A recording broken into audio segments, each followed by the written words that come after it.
They thought the Deathworlder would break. She broke their pride. Instead, the crimson warning lights bathed the Psychological Conditioning Center in urgent pulses as Senior Specialist Kyle Tass stared at the holographic readouts with growing disbelief. The numbers couldn't be correct. They simply couldn't. 89%, he muttered, his elongated fingers dancing across the control interface. 89% complete psychological breakdown in the latest training cohort. Military Stress Assessment Officer Azila approached his station, her crystalline features reflecting the alarm lights. The elite units are faring even worse. Our most decorated warriors, soldiers who've conquered 3 star systems, are suffering total cognitive collapse during routine Deathworld survival simulations. Impossible.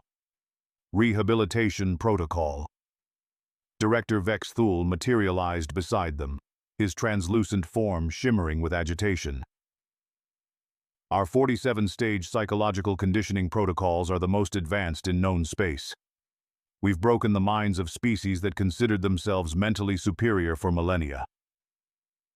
Kael'thas pulled up the detailed breakdown charts. Look at these stress markers. Complete autonomic system failure within 6 hours. Catatonic episodes. Regression to pre-sentient behavioral patterns. We're losing entire battalions to what should be basic preparatory exercises. The High Command is demanding answers, Azila reported, her voice tight with professional concern. They want to know why our forces can't handle the psychological demands of Deathworld operations when lesser species have been colonizing those hellscape planets for centuries. Vex Thule's form solidified as he accessed the main database. Perhaps we need a different approach. Live testing with an actual Deathworld specimen. If we can understand how their minds function under stress, we might be able to reverse engineer their psychological resilience. The human prisoner? Kael'thas asked. Perfect timing, Azila confirmed. Captured during the mining colony incident. Adult female mid-career age range. Preliminary scans show she's from one of their high-stress urban centers. Kael'thas reviewed the basic intelligence file. The creature was called Olivia Smith, apparently some form of medical technician from a place called Chicago. The psychological profile suggested she spent her days treating injured and dying members of her species in a facility that processed trauma cases at an alarming rate. Ideal test subject, he concluded. If we can break a specimen that's already conditioned for medical trauma, we'll have baseline measurements for developing better training protocols. How long do you estimate? Vex Thule inquired. Our mild introduction protocols should produce initial breakdown symptoms within the first hour, Kael'thas replied confidently. Complete psychological collapse within 6 hours maximum. These Deathworlders may be physically robust, but mentally they're still organic creatures, subject to the same fundamental stress responses as any carbon-based life form. The transport field hummed as the human specimen was delivered to Conditioning Chamber 7. Kael'thas activated the monitoring systems, watching as the creature oriented itself in the sterile white environment. Olivia Smith appeared remarkably unremarkable. Medium height, brown hair pulled back functionally, wearing some kind of uniform with colorful patterns that seemed designed for easy cleaning. She examined her surroundings with what appeared to be professional interest rather than fear. Beginning Phase 1 protocols, Kael'thas announced. Sensory deprivation, mild temperature fluctuation, and isolation stress. The chamber's environmental controls engaged, dropping the temperature 10 degrees while eliminating all external sound. The walls shifted to complete opacity, creating perfect darkness and silence. They waited. After 30 minutes, Kael'thas checked the biometric readings. The human's heart rate had actually decreased slightly. Brain activity showed patterns consistent with rest states. Increase intensity, he commanded. The temperature dropped another 15 degrees. White noise generators engaged at frequencies known to cause disorientation in 97% of tested species. The human sat down and appeared to be relaxing. Is she meditating? Azila asked, studying the neural activity patterns. Impossible. The acoustic interference should prevent any form of mental focus. An hour passed, then 2. The human's vital signs remained stable, her stress hormones actually lower than baseline measurements. This isn't working, Vexthul observed. Move to Phase 2 protocols. Kael'thas activated the chamber's communication system. Can you hear me, creature? Yes. I can hear you. The human's voice was calm, conversational. Is this some kind of medical test? The temperature's a bit chilly, but otherwise it's quite restful. I haven't had this much quiet time in months. The 3 specialists exchanged confused glances. You are experiencing advanced psychological conditioning protocols, Kael'thas explained. You should be feeling significant distress. Oh. Olivia paused thoughtfully.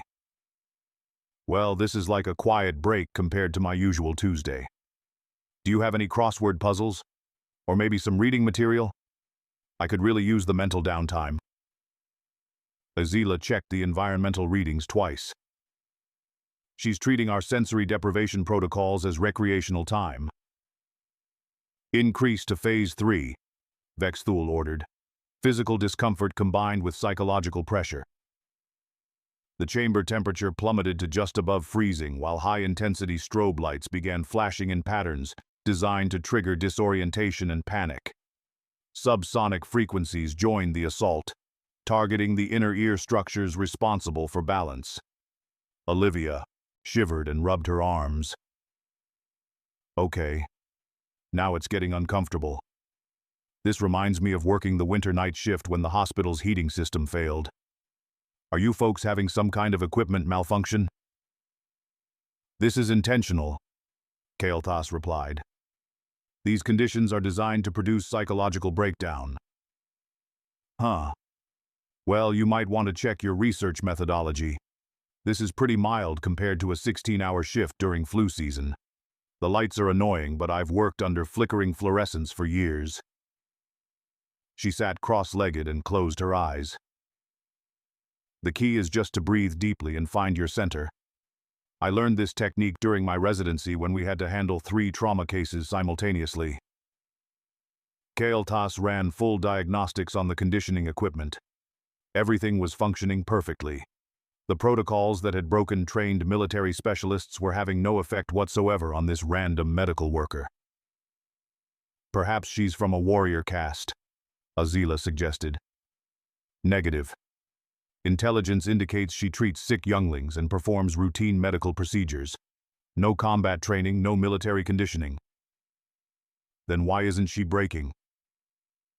4 hours into the session, they escalated to Phase 4 protocols. Sleep deprivation was combined with constant interrogation, alternating between bright lights and complete darkness. Temperature swings from freezing to uncomfortably warm, and acoustic bombardment designed to prevent any form of rest. Tell us about your homeworld's military secrets, Kael'thas demanded. I don't know any military secrets, Olivia replied, sounding genuinely puzzled. I'm a nurse. I help people when they're hurt or sick. Although if you're interested in trauma medicine, I could tell you about some fascinating cases I've handled. There was this one time a construction worker came in with a piece of rebar through his torso, and we had to... We don't want medical stories, Azila interrupted. Okay. But just so you know, sleep deprivation isn't really effective after about 36 hours. The body develops coping mechanisms. I've worked 72-hour emergency rotations during disaster responses. This is actually pretty comfortable because I don't have patients dying around me. Vexthul was consulting with off-world specialists through quantum communication. The Zentari interrogation experts suggest increasing physical discomfort. Their methods break 95% of subjects within 8 hours. Phase 5. Protocols engaged. pressure changes that should cause severe headaches, electromagnetic fields that interfered with neural activity, and precise sonic frequencies targeting the human's specific physiological responses. Olivia winced and massaged her temples. Okay, now I'm getting a headache. This feels like working during a hospital emergency when the backup generators are running and all the equipment is making weird noises. She sat down and began what appeared to be breathing exercises. The trick is to acknowledge the pain without letting it control you. We learned this in trauma response training. Why isn't she breaking? Kyle Toss demanded, his professional composure cracking. I don't understand the question, Olivia replied. Break what? I'm just trying to stay comfortable until you folks figure out what you need from me. Is this some kind of endurance test? Because I should mention I once worked a 96-hour shift during a mass casualty event. You learn to function through pretty much anything. The three specialists held an emergency consultation in the observation chamber. Our most advanced protocols are completely ineffective, Vex Thule reported. She's treating Category 7 psychological warfare as routine discomfort. The readings don't make sense, Azila added. Her stress hormones are lower than our baseline measurements. She appears to be more relaxed now than when she was first captured. This is impossible, Kael'thas muttered. We've broken the minds of species that evolved in environments more hostile than Earth. How is one random medical worker resisting our entire psychological conditioning arsenal? Maybe we need to understand her training, Vex Thule suggested. What kind of conditioning do these medical workers receive? They activated the chamber's communication system again. Tell us about your medical training, Kael'thas commanded. Well, it's pretty standard, Olivia replied. 4 years of nursing school, specialization in emergency medicine, ongoing continuing education requirements. Most of what you learn comes from experience, though. Handling trauma cases, dealing with families in crisis, working under extreme time pressure while people's lives hang in the balance. And this training involves psychological conditioning. Not formally, but you develop coping mechanisms pretty quickly. You learn to compartmentalize emotional responses, maintain professional focus during horrific situations, and function effectively under extreme stress. Otherwise, you'd burn out in the first month. Azila was reviewing the humans' medical records from their intelligence files. Look at this. Her facility processes an average of 12,000 emergency cases annually. High trauma incidents, life or death situations, constant exposure to suffering and death. That's more psychological stress exposure than our elite military units receive during their entire careers, Kael'thas realized. And she does this as routine employment, Vex Thule added. For years. Voluntarily. They stared at the monitors showing Olivia performing what appeared to be stretching exercises in the conditioning chamber. So, basically, Azila said slowly, we've been trying to psychologically break someone who spends her normal working life handling situations more stressful than our advanced military training scenarios. That can't be correct. Check the data yourself. Kael'thas ran comparative analyses. The psychological stress levels Olivia dealt with during routine medical emergencies exceeded the tolerance thresholds that were causing complete breakdowns in their elite forces. This explains everything, he muttered.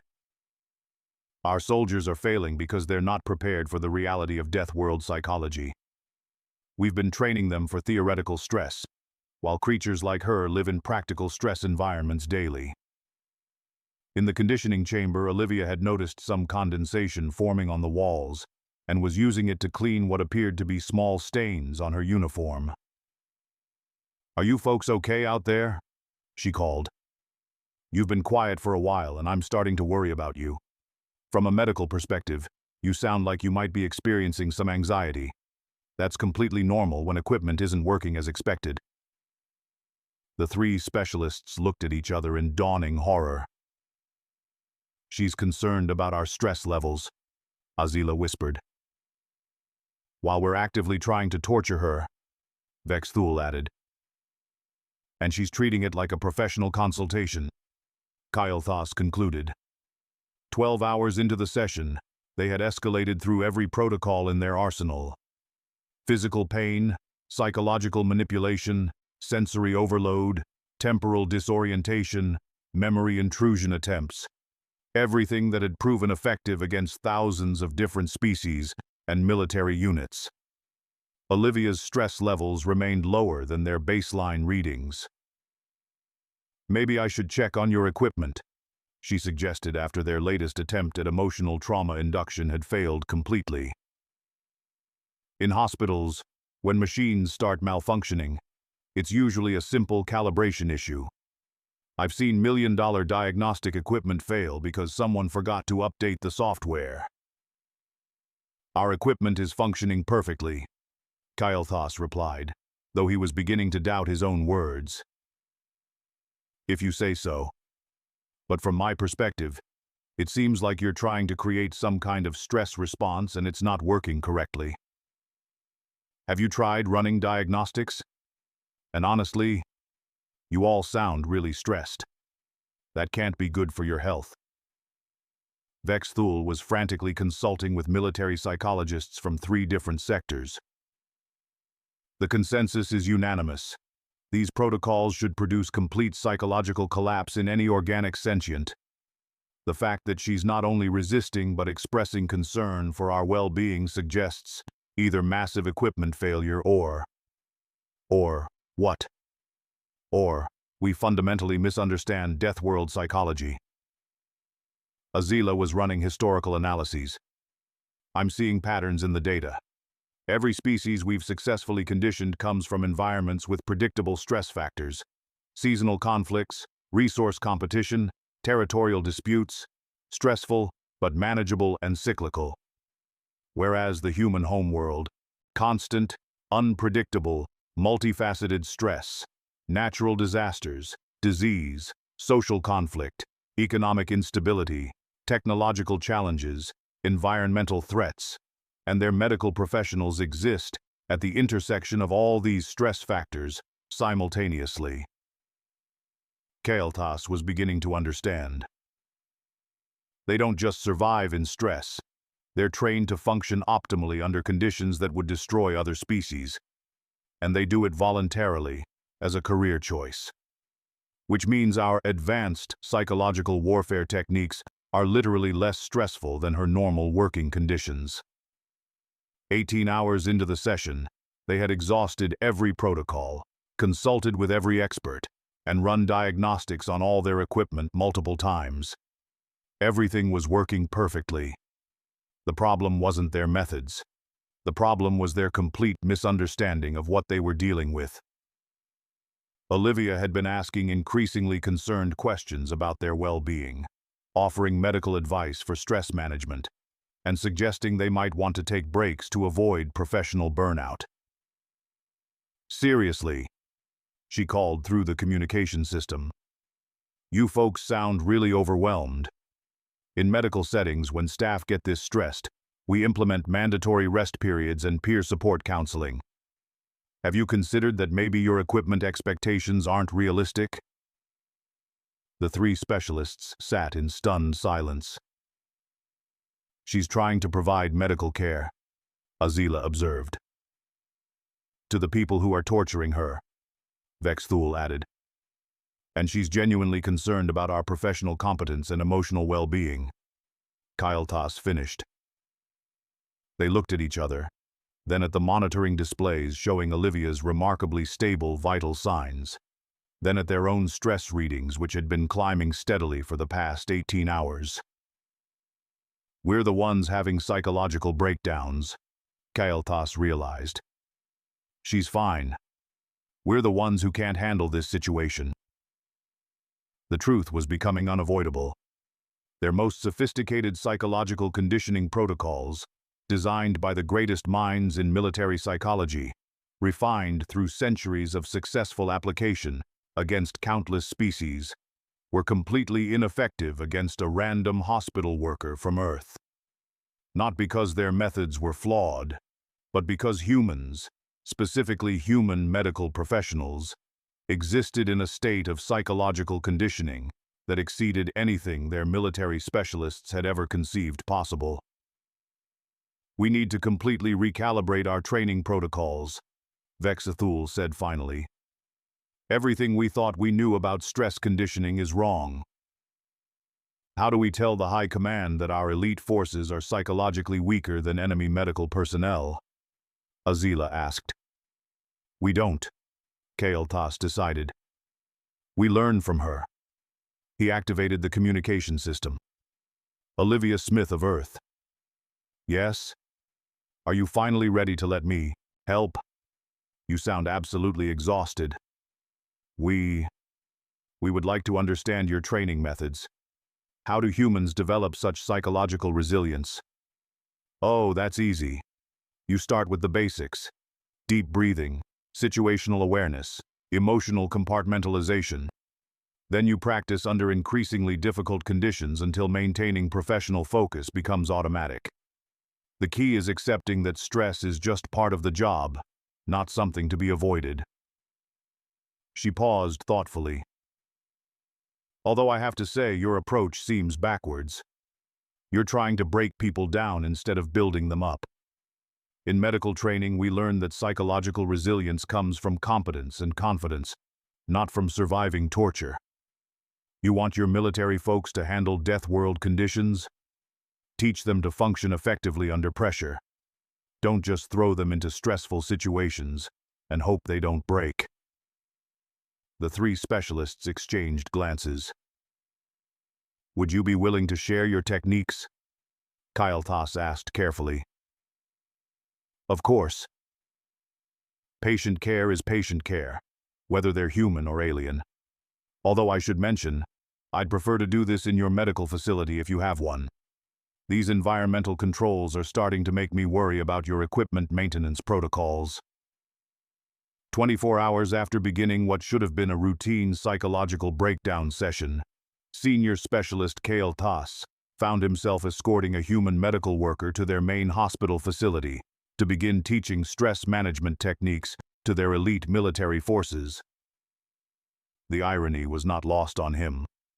Olivia examined their medical bay with professional interest.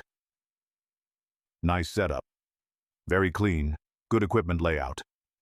Although you might want to consider adding some color. Studies show that sterile white environments can increase patient anxiety." "This is a military facility," Azila pointed out. "Exactly. Your soldiers are patients too. The goal should be healing and strengthening, not just treating injury." Olivia was already checking on several alien troops who were recovering from psychological conditioning failures. "These folks look like they've been through trauma.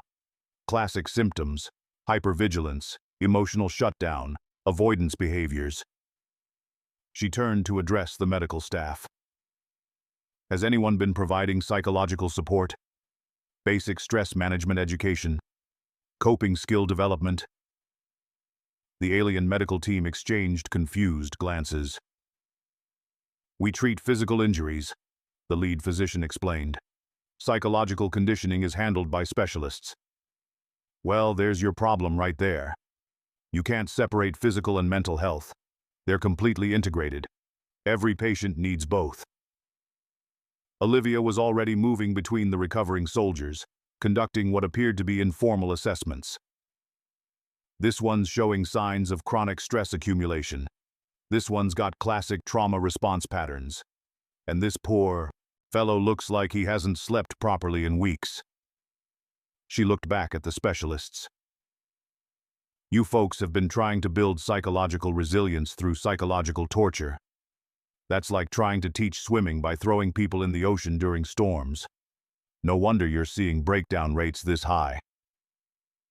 "Then how do we properly prepare our forces for death-world conditions?" Vexathul asked. "Same way we prepare medical professionals for trauma care. You start with education. Help them understand what they'll face and why their training matters. Then you build competence through progressive skill development. Then you provide support systems and coping strategies. Finally, you give them experience under controlled conditions with proper supervision and debriefing. Olivia had somehow acquired a medical chart and was reviewing the psychological conditioning protocols. These techniques, you're basically trying to cause PTSD on purpose. That's not conditioning, that's torture. And torture doesn't create resilience, it creates trauma responses that interfere with performance. But our methods have been successful for centuries, Kael'thas protested, against species that weren't already dealing with constant high-stress environments. Look, I don't know much about military strategy, but from a medical perspective, you've been using the wrong approach entirely. She gestured to the recovering soldiers. These folks aren't weak or defective. They're having completely normal responses to abnormally stressful conditions.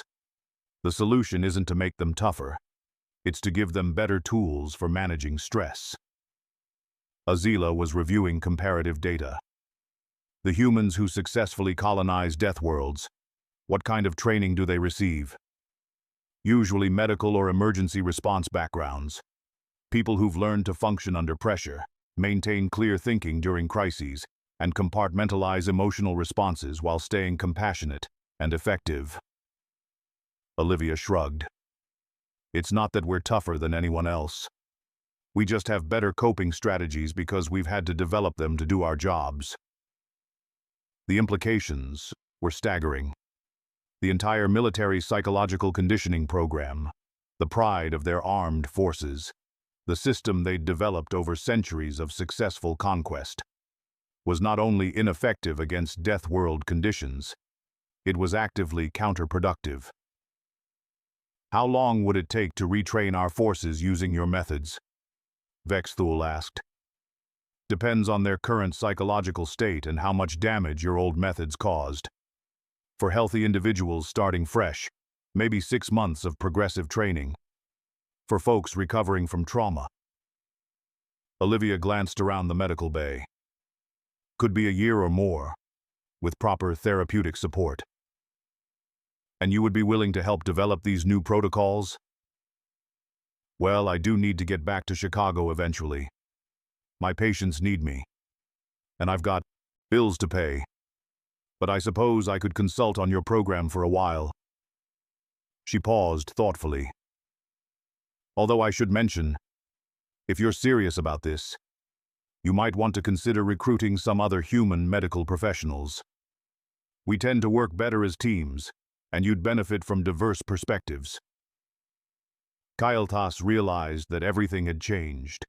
Their most sophisticated psychological warfare techniques had been completely ineffective against a single human medical worker who was now offering to help them rebuild their entire military conditioning program from the ground up. The Deathworlder hadn't broken under their strongest techniques. Instead, she'd broken their fundamental assumptions about psychology, resilience, and military training. And she was treating the entire situation as a professional medical consultation. There is one thing I'm curious about, Olivia said as she continued her informal assessment of the recovering soldiers. What made you think psychological torture was an effective training method in the first place? The three specialists looked at each other uncomfortably. It has been our way for centuries, Vexthul replied.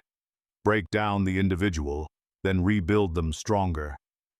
From a medical perspective, that's like treating a broken bone by breaking it more, then hoping it heals better the second time. Sometimes, trauma does make people stronger, but that's despite the trauma, not because of it. And it usually requires extensive therapeutic support to process and integrate the experience constructively. Olivia had somehow located cleaning supplies and was sanitizing equipment while she talked. The human medical approach is different. We believe in building strength through competence, confidence through knowledge, and resilience through support systems. When people know what to expect, have the skills to handle it, and trust their team to back them up, They can handle almost anything. She gestured to the medical bay around them. This could be a really excellent training facility if you restructured the approach. Good space, quality equipment, competent staff. You just need to shift from a punishment model to a development model. You would help us make these changes? Azila asked. Of course. Patient care is patient care. Olivia smiled. Besides, you folks clearly need some professional development in stress management. I haven't seen anxiety levels this high since my first week working emergency medicine. As senior specialist Kael'thas watched the human medical worker begin what appeared to be an impromptu counseling session with their most elite military forces, he realized that their understanding of Deathworld psychology hadn't just been wrong. It had been completely backwards. They had tried to break her spirit. Instead, she had quietly, professionally, and compassionately broken their pride, their methods, and their entire approach to military psychological conditioning, and now she was offering to help them rebuild everything better. The most terrifying part was that she genuinely didn't seem to understand why any of this was remarkable. To Olivia Smith of Chicago General Hospital Emergency Department, this was apparently just another day at work.